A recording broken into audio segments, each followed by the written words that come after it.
Hey everybody, welcome back to Micah Jiggers with Dan and Emily. Woo! It's been a while. It has been. Yeah. Welcome to the new year, guys. Happy New Year, everybody. Thanks for coming back after our short vacation. Hopefully everybody has blown their New Year's resolutions. I know I have. I don't even set New Year's resolutions anymore. I don't either. No, it was a nice long break. Almost felt too long. I know. I've been itching to get back to recording. It's been, we took a couple weeks off and... Yeah, it's been 3 weeks since we recorded our last episode. We took 2 weeks off without doing anything. And Bronx and Scotty is ready to be active for you guys. But before we get any deeper into the show, I do want to make a small announcement. Our release schedule will be changing.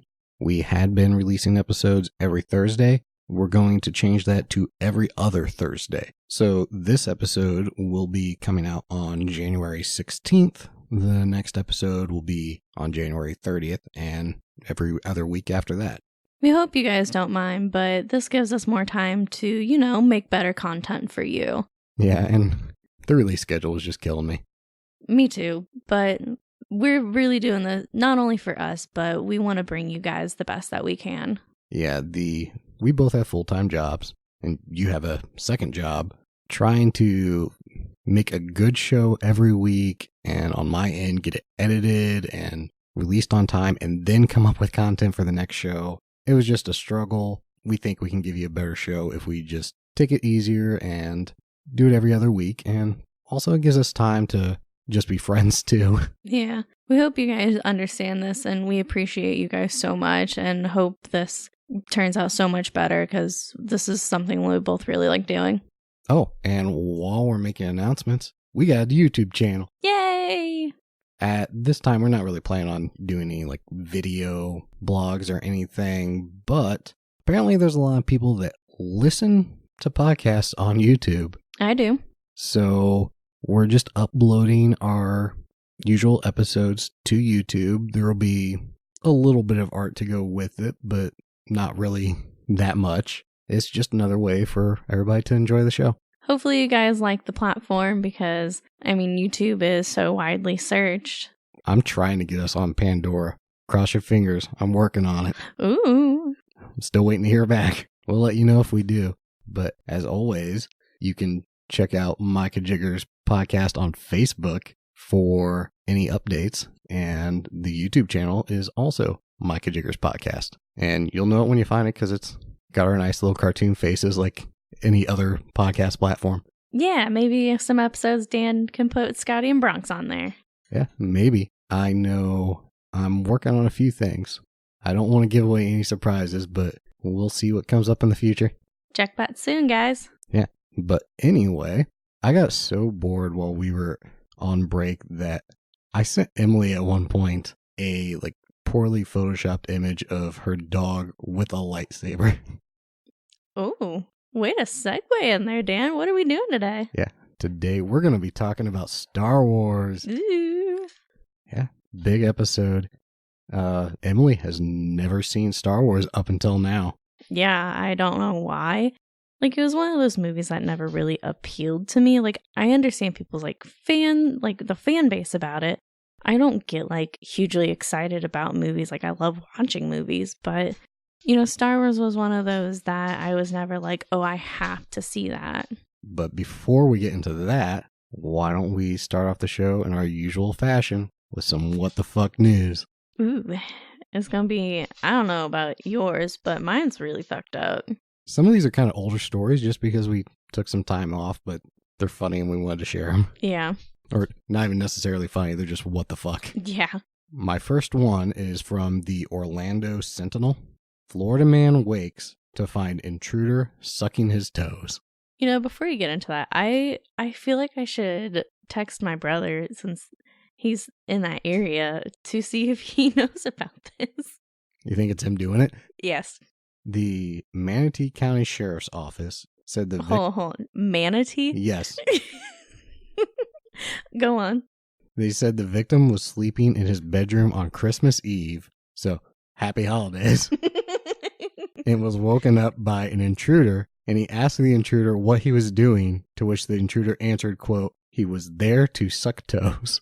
Okay, I don't know if you know about this. It was some claymation videos that were on YouTube like 15 years ago. And they were like blue blob-like people. And they were the most incredibly, just terribly made, but they are hilarious. And one of the quotes from one of the episodes is, "I want to eat your toes." It's not ringing a bell. Okay, I'm going to have to show you. Okay. Well, first off, if I wake up and somebody's sucking my toes, I'm not having a discussion with them to figure out why they're there. I'm just going to kick them in the face. But after they established why this guy was there, they got into a short little fight, and then the intruder tried to fondle the victim's genitals before fleeing from his house. Whoa! Wait, what? I'm going to suck your toes and touch your pee-pee? Yep. That's wild. I haven't seen an update on where they caught this guy. I feel like he has to be on drugs or something. The toe-sucking bandit is You can't... still at large. You're not just a criminal with, a weird fetish for toes. This has to be somebody that was on something. So, what's your next story? Mine's also not, like, that's, like, fucked up in its own way, but, like, this is fucked up. So, there was a mom who has been sentenced to 7 years in prison for injecting her 15-year-old son's cancer IV with fecal matter.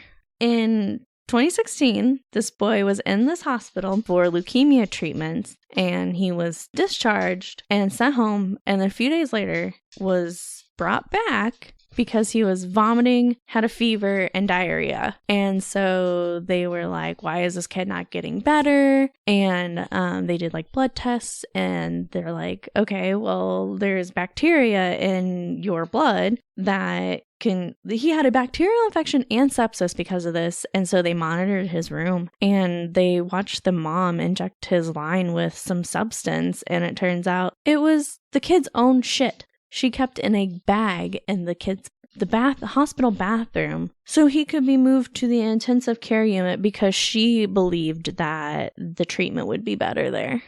What the fuck? Right? So she has 6 counts of aggravated assault and 1 count of neglect. So I want my child to get better treatment, so I'm almost gonna kill them. Yeah. And that's the one thing that they didn't charge her was attempted murder. People are stupid. The idea that you're going to get better treatment in the intensive care, like, yeah, they're going to keep a closer eye on you in intensive care because it's intensive care, but that doesn't mean in other departments of the hospital they're not treating people. Yeah. That's... One, that's disgusting because she was keeping this kid's shit in a bag. So it was said like she kept it in a gift bag on the bathroom sink, and she would just go in there and... Yeah, what is wrong with people? I don't know. Like, your kid's already having a shitty time. No pun intended there. Like, your kid is already dealing with leukemia, which, I mean, it's cancer. And so, like, there is a death rate with that. He's already weakened. Let me make him weaker. Right? I'm surprised that this boy didn't die because he literally got sepsis. Yeah, they should have charged her with attempted murder. That's just, no. All right, my next story comes from Fox 2 Now in St. Louis. It's actually about a California couple. And the headline is, "Couple left bikes in yard to lure thieves, beat them with bats, and post videos to YouTube."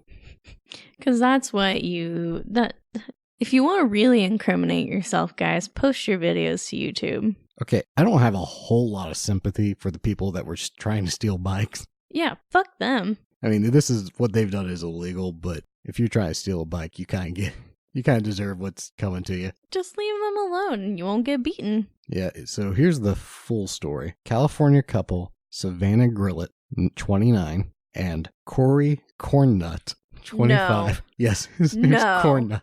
To the Cornnut heir? Yeah, maybe. How great would that be if he was heir to the Cornnut empire and he was just an eccentric millionaire? He's putting out like 100 bicycles in his front lawn every day. He's like, yeah, I'm going to beat me some thieves.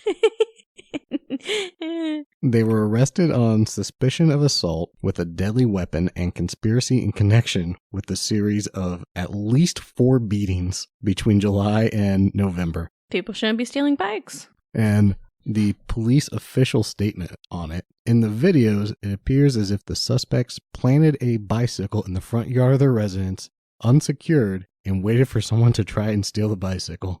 Once someone tried to steal the bike, the suspects would rush from the house and assault the individual with a baseball bat.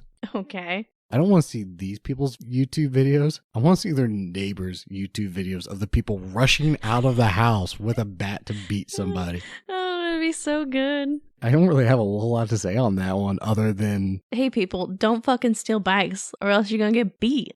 Yeah.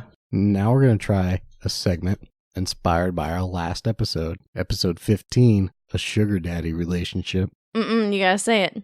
A sugar daddy relationship. Ugh. This is gonna be fun. Yeah, we're going to call this segment That's Tasty. I'm just going to find food-related articles or recipes, and then I'm going to read it in an overly sexual, creepy vibe. Because for some reason, it creeps out Emily, but she also finds it highly entertaining. I do. It is just, it's so fucking weird, but like, it's so entertaining. It's funny to watch you respond to me talk in that tone, because like you're laughing, but you like shudder at the same time. So, for the inaugural edition of That's Tasty. You gotta say it the way it's supposed to be. That's Tasty. We've got a cheesy taco recipe from myfoodandfamily.com. Are you even going to make it through this recipe? I hope so. I'm just introducing it and you're shuddering. Because the way you said cheesy taco. It only gets worse. Oh, buddy.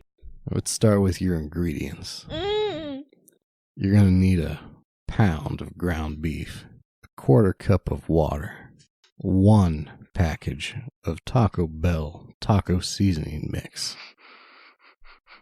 half a pound of Mexican Velveeta cut into 1/2-inch cubes. That Velveeta, it's going to be so creamy. You're also going to need 1 package of warmed Taco Bell crunchy taco shells.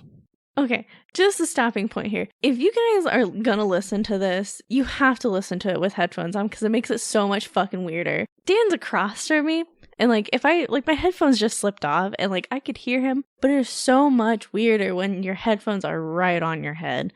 So if you really want the full effect of Dan, then pop in them headphones.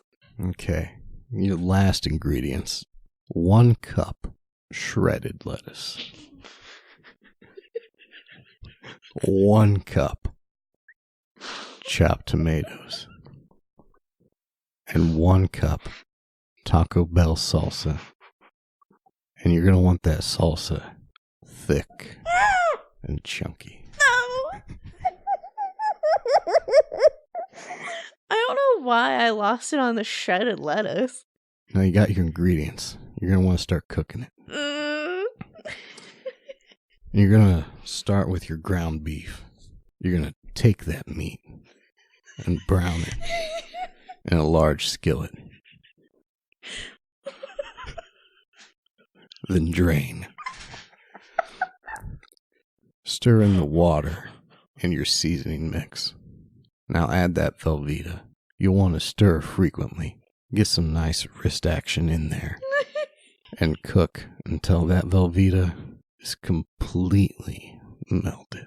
I'm really glad you didn't say creamy again. Now, you're going to take your meat and creamy goodness God damn it. and stuff it in the fold of that taco.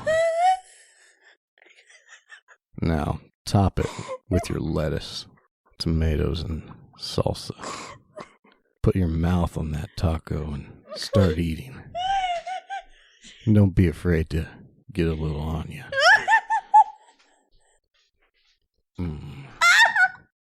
So sorry. That's tasty. Oh no. I think my favorite part was stuff it in the folds of the taco. I might have taken some creative license with that recipe. But the link will be in the show notes if you want the actual recipe. Oh, that's normal? That was the greatest thing ever. If you want to try that recipe, the link will be in the show notes. I'm sure that myfoodandfamily.com wants to be associated with this segment. Oh no, that was wild. Yes, that's our family-friendly segment of the show. I loved it so much, though. It was so weird. Things got weird. That was so good. I can't wait for this to happen again. Okay. Let's just jump right into Star Wars. Okay. That was... You're the one who's new to Star Wars. What did you think? I actually really liked it. Like, I went in with, like, you know, I've never seen it, but I do know, like, the basis on it, because, I mean, it's kind of how I grew up with most of the movies coming out. Mm-hmm. But it was one of those things, like I said earlier, was something I was never, like, I had to watch these, and so, like, I didn't set any expectations for it, and so I sat there and watched it, and I got really into it. Like, I was really surprised how into it I got. Mm-hmm. And, you know, for, what was it, made in 77? Yeah. Some of the graphics in the first one were actually not terrible. I was quite surprised. Okay. So, okay, for the 70s, the graphics weren't that terrible. We need to talk about that. So I would agree that the special effects are amazing for the 70s.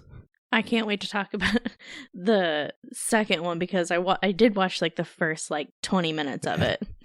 The version that we watched is on Disney Plus. It is not the version that was originally released in 1977. It's not even the version I grew up on. So is there an original version out there? You cannot get it anymore. Like, it's Why? out there. I have the VHS of as close to the original as you can get. The original version didn't even say episode 4, A New Hope, in it.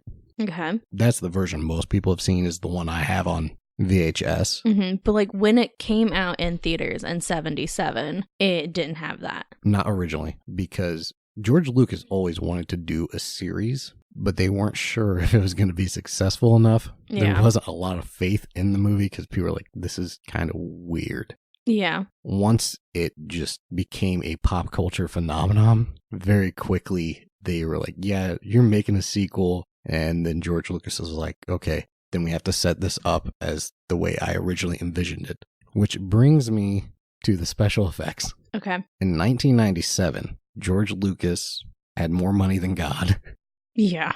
and access to the fairly new computer animation. So he re-released them as a special edition with new scenes and computer animation added in, which is very distracting to me when we were watching it for this show. So the one we watched was the remastered? Yes.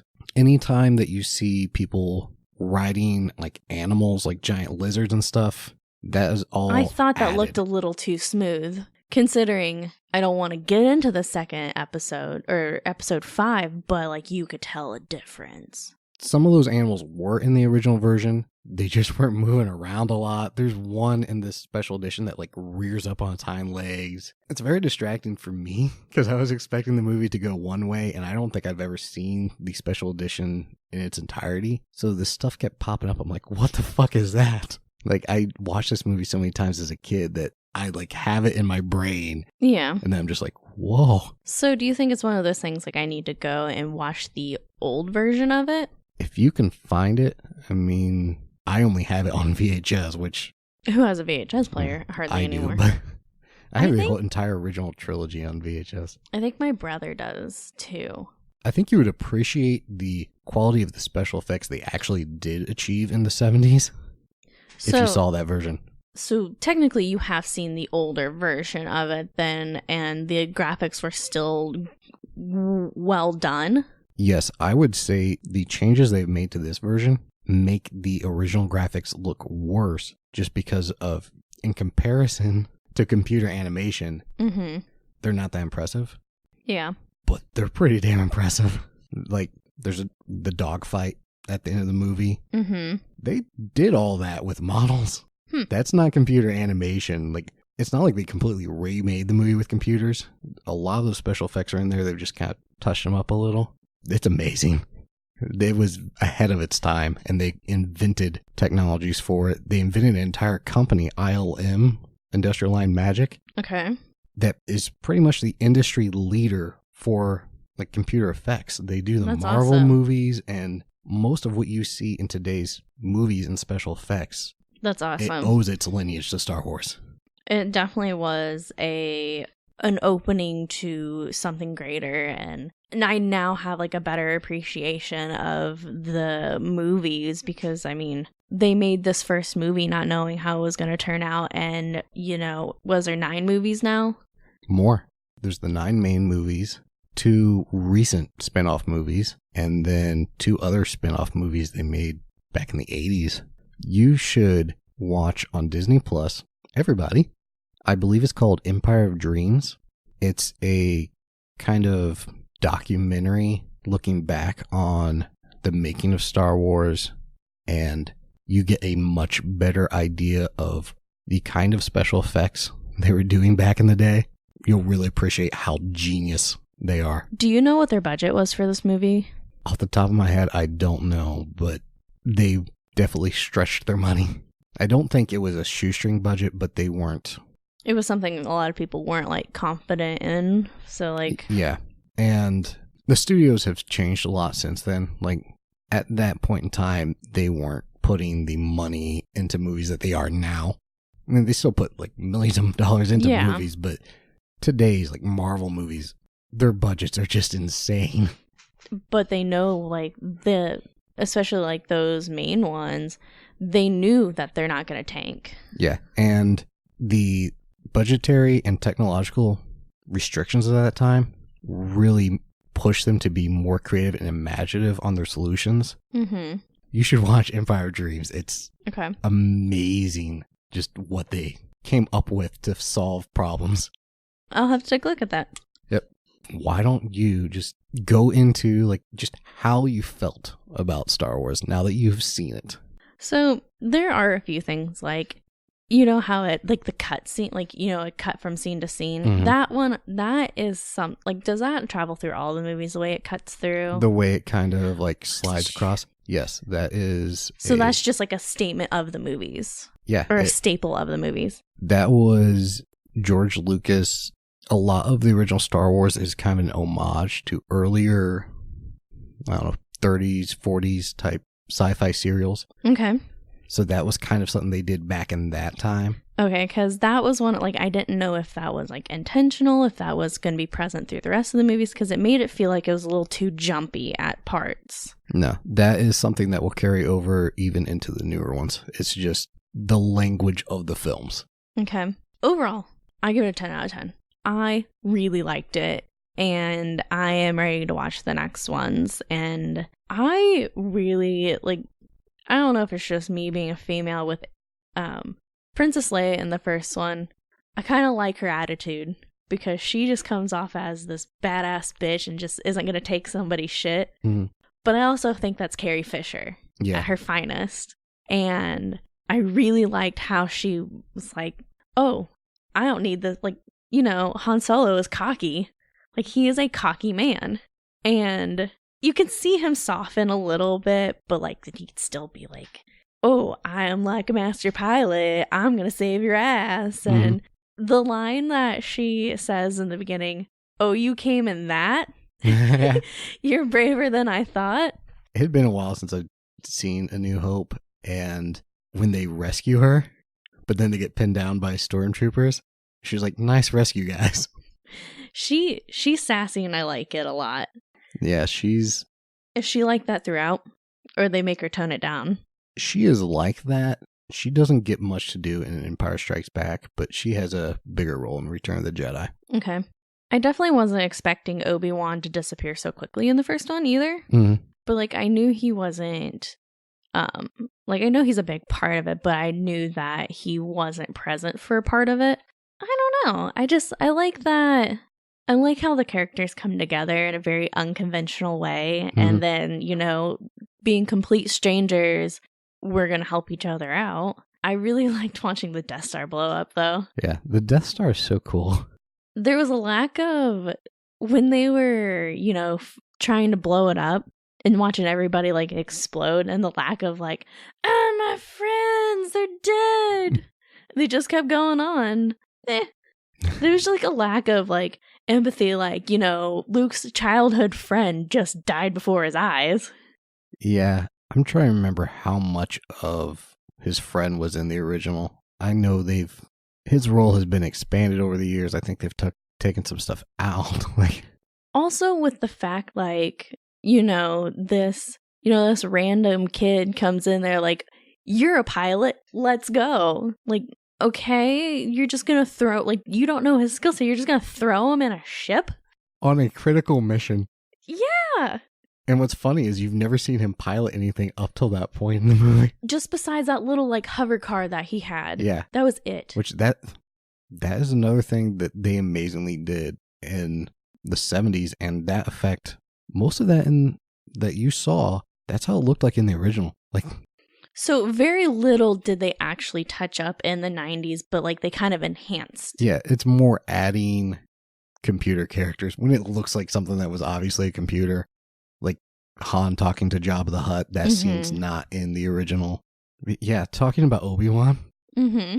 There's a point when they're on the Death Star. Mm-hmm. Obi-Wan has gone off by himself. Luke and Han are locked in a room just waiting for Obi-Wan to get back. And Han says something about Obi-Wan being stupid or something. Yeah. And Luke all of a sudden's like, he's a great man. How would you know? You just met him. I wonder if, like, because, he grew up with the stories of Obi-Wan because Luke's dad and Obi-Wan were, battle buddies? Yeah, both Jedi Knights. And so, like, I mean, he grew up with I could see it because he grew up with the stories of Obi-Wan, but, like, how can you really judge if you don't know him? I also thought it was crazy, very out there for, like, the 70s for being, was it marketed as a kid's show? Like a young teen, or? I don't think it was really marketed as a kid's thing. It definitely set a precedent for merchandising. Well, I'm saying that because, like, the part where, spoilers, I guess, when Luke goes back to his village and his aunt and uncle are charred alive and you just see their bones in the melted flesh. So when I saw that, I'm like, I wonder what age group this was really marketed to back in the 70s. I'm assuming, like, teen to young adult. Yeah, I don't think they were really going for kids. Yeah. It's definitely become a very kid-friendly franchise. Like a family-friendly, yeah. Talking about Luke's aunt and uncle, when I was a kid watching it, I always was just like, man, his uncle's a real mean, like, his uncle's just a hard case. Like, he's just on his ass about everything. Mm-hmm. Not a nice guy, so I didn't really mind when he dies. Yeah. Now that I'm older, I'm like, well, he's really just trying to protect him. Yeah, he's just trying to protect him. He knows, like, his father died. There's that scene where Obi-Wan gives Luke his dad's lightsaber and says, your uncle wouldn't let me give this to you because he was afraid you would run off on a stupid crusade with me. Spoiler. Well, his uncle wasn't wrong. His uncle wasn't wrong. Luke's first, like, immediate instinct is like, yeah, let's go on this adventure. I mean, granted, he doesn't have anything holding him back, and he says that, but... And especially, like, I mean, it really, after his, parental units are now both gone. Yeah, his first reaction is to run off with a stranger who just says he knew his dad. That's another thing, was, like, the lack of, like, sadness and empathy when his, he was there with them ever since he was, like, a little kid. Like, does it ever explain what happened to his mom? Later on. Yeah. Okay. That's because, a like, prequel that's thing.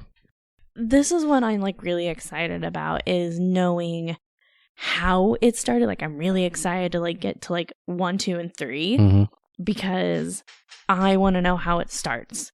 and I want to know how it all ties together. I love storylines, and I kind of like the way that this is set up. Like, you're not watching it in order. Right. You're seeing it like 4, 5, 6, 1, 2, 3. I kind of actually like that.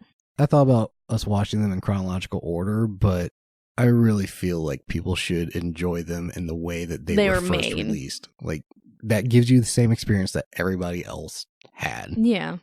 And I think a lot of people would agree that this is how you should watch them. I think this movie looks really good. I'm not talking about the special effects, just the way it's filmed. Mm-hmm. The set design, like the Millennium Falcon, the Death Star, these feel like lived-in sets for an era of filmmaking when a lot of it was like just throw up a fake wall. Mm-hmm. They did really well. Like, I have such high appreciation for very limited whatever they had back in the 70s. Yeah. And we're still able to pull this off. There was one scene, it's Darth Vader and Grand Moff Tarkin, who's in charge of the Death Star. Mm-hmm. They're in a meeting with all these other officers. And it's the scene where Vader chokes one of the officers. Mm-hmm. When I was watching that, I was like, this scene is really well filmed. Like, it's the lighting in it. It feels like a modern film. Just the way it's shot rather than a lot of bright lights. And you know what else I noticed? That people, like, when you get into the Imperial, people talk with a higher society, like almost British-like accent. I'm like, did they just get a bunch of fucking British actors for this? it was filmed in Britain for a large part. Makes sense. I want to talk about that. The performances in this movie. I think everybody kept a very some of them kept a very high. I think especially like the people in like the Imperial room had to carry themselves a certain way to make it feel. I think that what dates this movie is the performances. It's a different style of acting, and there's a mix of it. There's some of them that are much more theatrical actors. Yeah. Going back to, they started in theater and film became a thing. Okay. Whereas, and I think I see that more in the Imperial officers. Like, there's one guy early on in the movie who's just saying to Darth Vader, like, an update on Princess Leia. And there's no subtlety to his performance at all. It's just straight exposition. It doesn't even seem like he's thinking about what he's saying. It's just, I'm putting these words out there. I think the best actor in the movie is probably Harrison Ford. He feels very relaxed in that role. Yes. It's a role that he grows in, but in this first film, it definitely feels like he knew what this character was. Yeah. Whereas Mark Hamill as Luke Skywalker, he feels very... Well, how old was he, though? Like, what, 17 when he started I want to say he was probably around 20. But I feel like the way he performs the character is anywhere between 9 and 20, depending on the scene. Which I feel like, I don't know, grew up out in like the desert. Like, he doesn't, I feel like there's probably not a whole lot of, maybe education. And so like, he's kind of like a powerhouse brat. He's very whiny with his uncle. His uncle's like, I want you to do this and this. Oh, but I was going to go into... I mean... He's very whiny. He is. How old was Carrie Fisher? Was Carrie Fisher 16 when they started filming these? Like, she was young. I want to say they were all like legal adults, but maybe I'm thinking of a different movie where the main girl was really young. I could be wrong, but I want to say they were all legally adults, but they were all young. Yeah. Even Harrison Ford, he had some roles, but he was not established. This was like his breakout movie. Yeah. Let's talk about Darth Vader for a second, because isn't his voice different than the person in the suit? Yes. His voice is James Earl Jones, known to many as Mufasa. Rest in peace. Rest in peace for Mufasa, not James Earl Jones. He's still with us. Oh, that'll be a sad day. Yes, it will be. But the actor that's inside the suit, I'll say his name, David Prowse. Well, wasn't it like he was in the middle of multiple things while filming this? Or was that the case? I've heard it told two different ways. Okay. One version is they never intended to use the physical actor's voice. They always wanted a very powerful voice, and they just needed a stand-in. The other version I've heard is his voice sounded ridiculous once they started doing it. And they decided, The person in the suit. yeah, we're getting a good physical performance, but we got to do something about this voice. So does James Earl Jones ever in the suit? No. Okay, so it's all his voice recorded. Yes. And is it the same guy in the suit usually? Always. Always? Yes. Okay, I so mean, not in recent years, they've added Darth Vader into some movies, but the original trilogy, it's always the same guy. okay, with just the voiceover. Yeah. And You would never know. No, you wouldn't. I have mixed feelings about Darth Vader in this movie. He has become the through line for the entire Star Wars saga. Like, the prequels are his story. Mm-hmm. In this movie, it's kind of hard to see how he became that important because he's not set up in this movie as the big bad guy, even for this film. Yeah. He answers to somebody else. See, that's what confused me. I'm like, okay, well, is this Vader's ship or is it that one guy? Yeah, Tarkin. Yes. Because, I mean, they both seem like they're in charge. Like, who's really in charge? Because it didn't seem like in this movie Vader had a lot of... like, when they escaped through the door and the door just kind of closed on Vader and he... Part of me, like...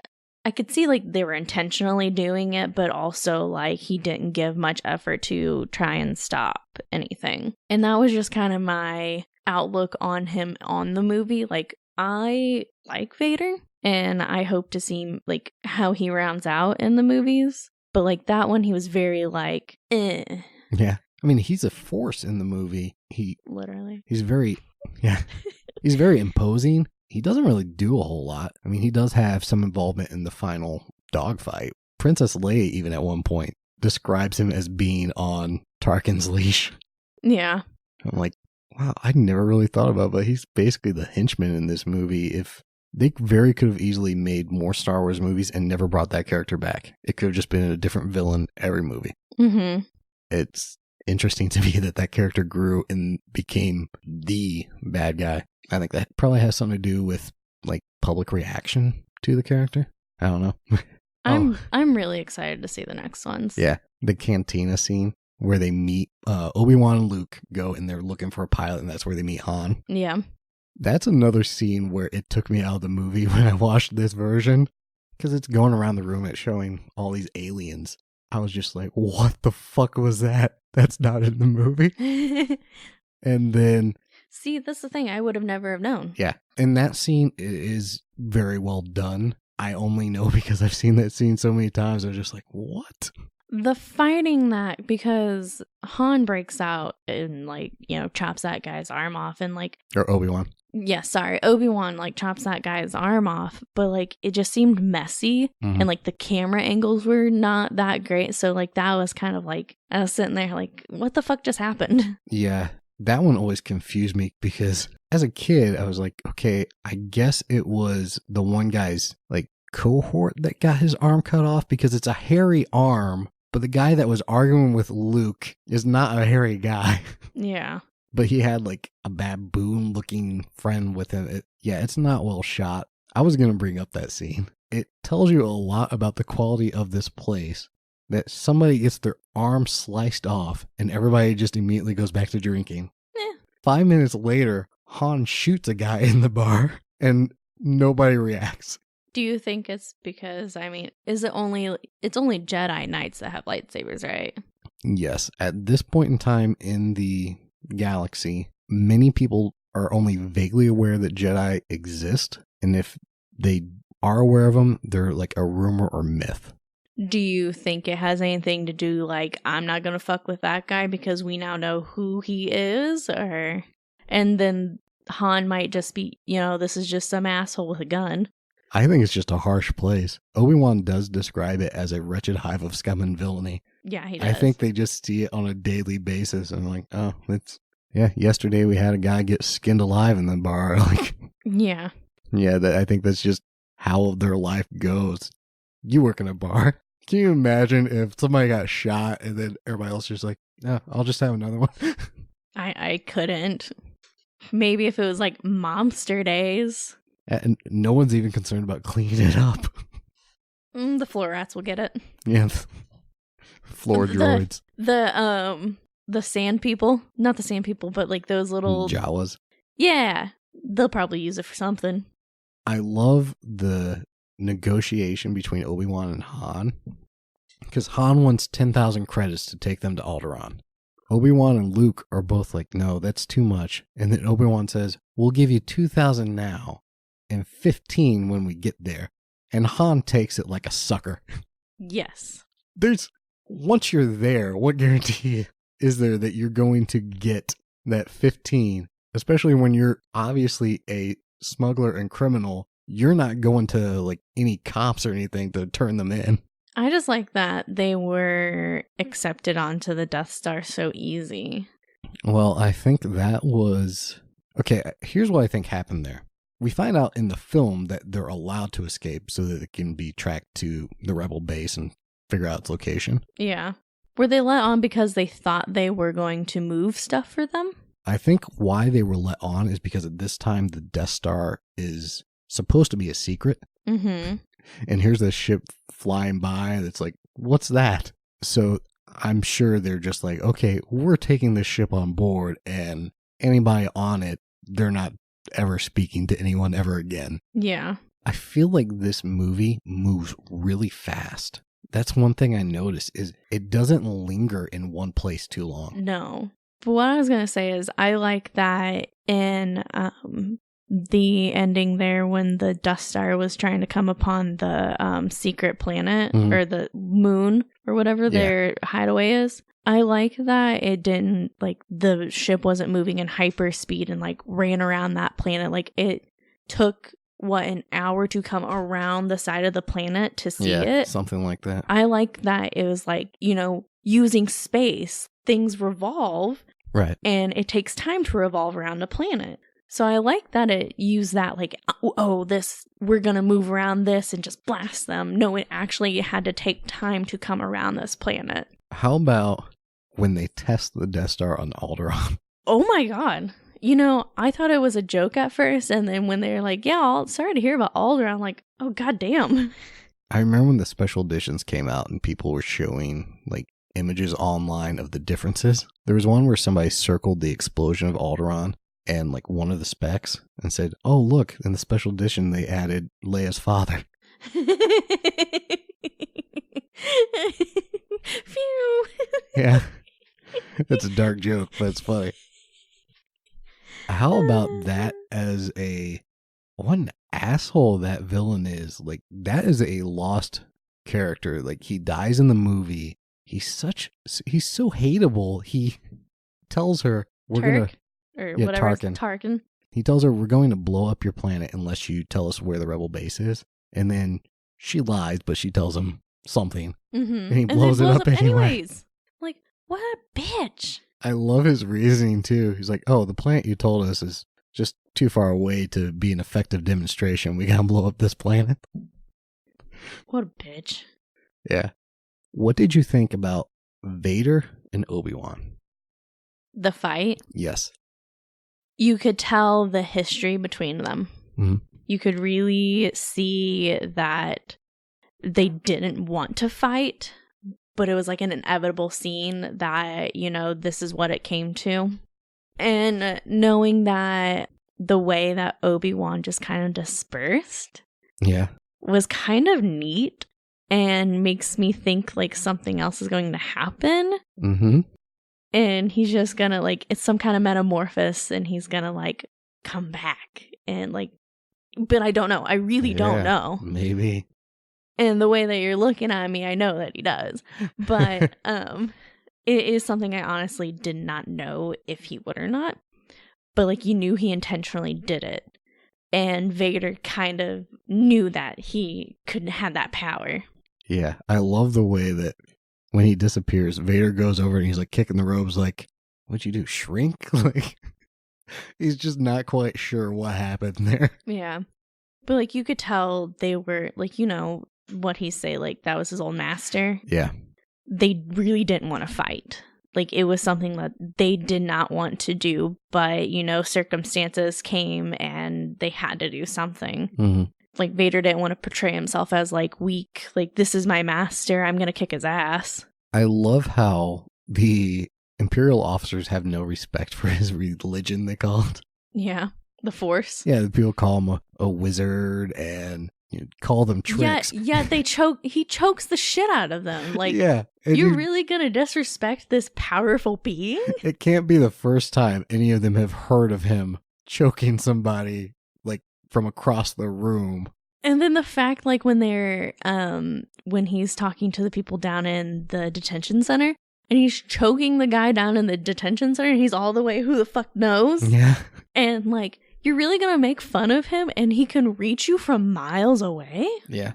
I think the biggest disappointment of these films is just because of the limitations of the time. You don't get to see him just be a complete badass. Like, he's a very powerful character. In, like, the first couple movies? Or the entire series? There is more action for him as the series goes on. There's more money. But just, like, the first couple movies?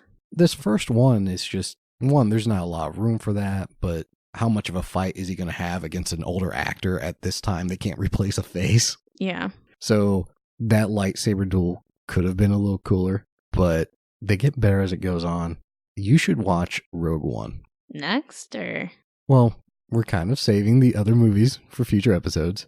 Rogue One takes place right before A New Hope. Okay.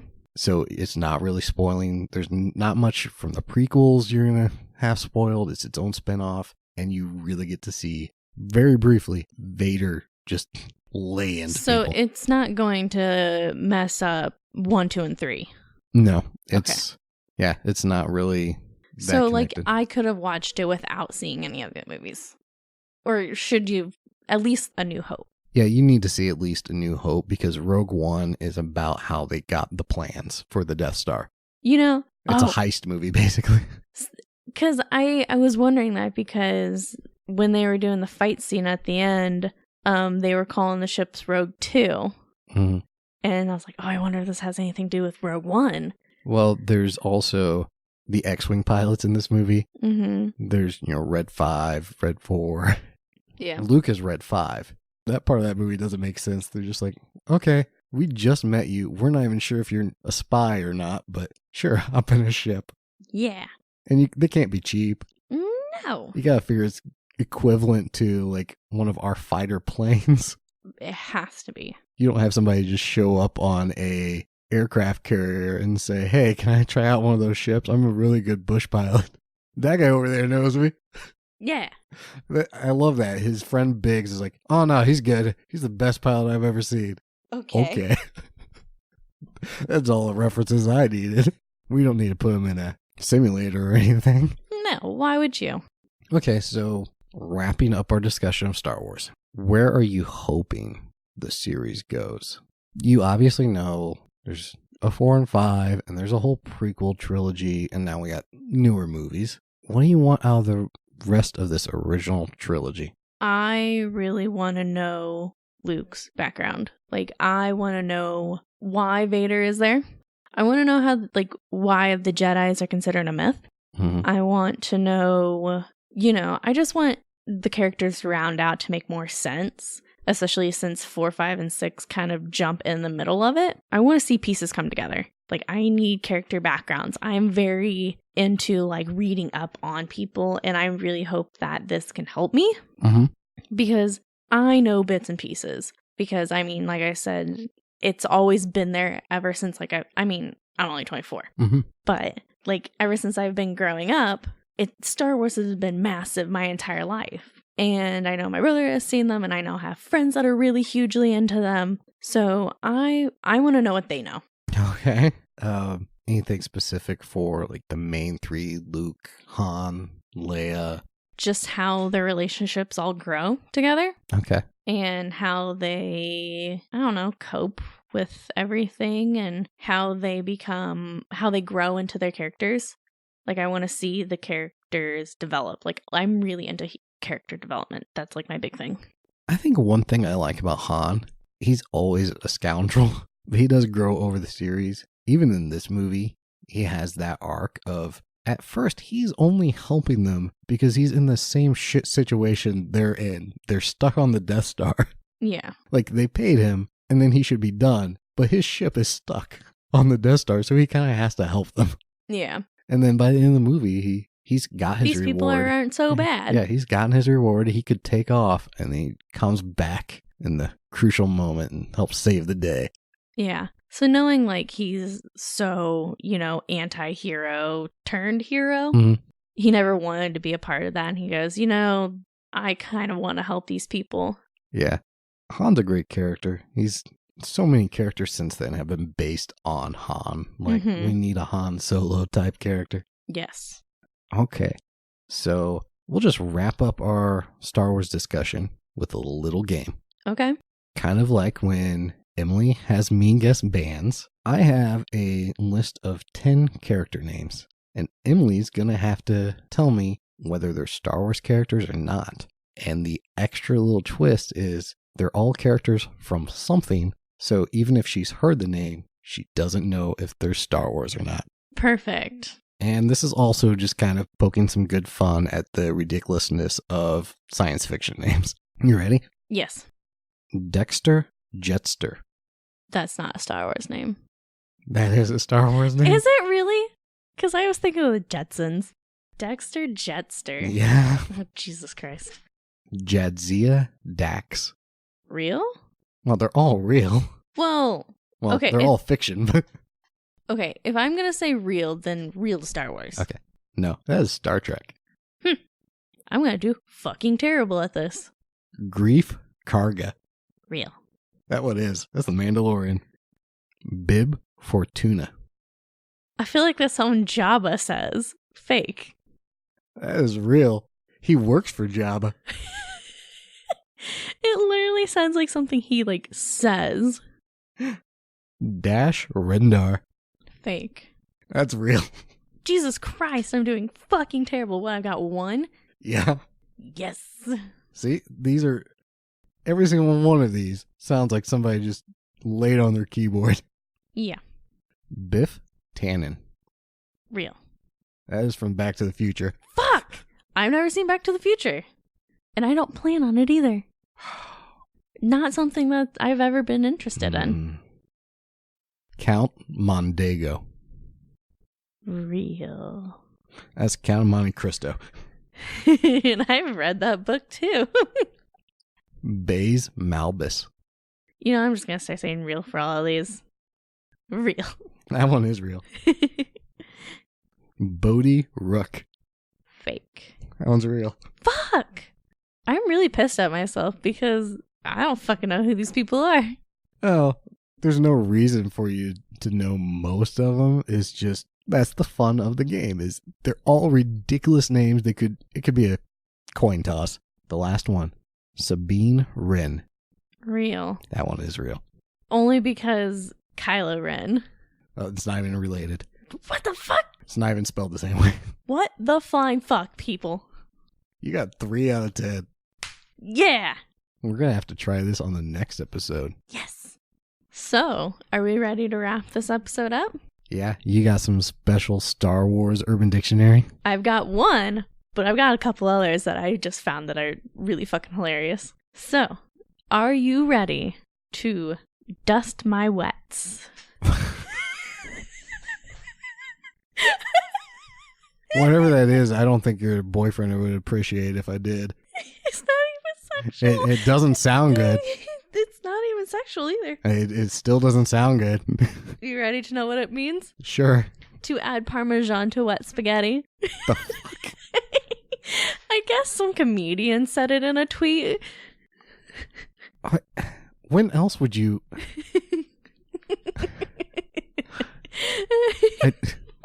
Are you just supposed to, leave your spaghetti out for days and let the sauce... No, you drain it. You drain... Oh, I'm thinking of wet with, the pasta sauce. No, spaghetti, and then you just Parmesan it. That's probably good. It could be. Put some garlic salt on there, too. Ooh. Moving on. Yeah. Flea bagging. Okay. It's when you get teabagged by a stray dog. Close. Okay. A homeless man teabag another man or woman. Jesus. I was just trying to be ridiculous. I wasn't far off.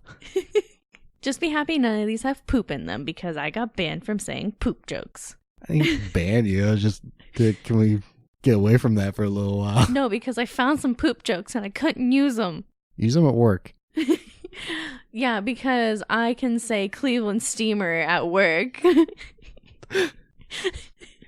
So, our very special addition to today's episode, Vader's Fist. Okay. Dan, what's the original definition to Vader's Fist? Okay.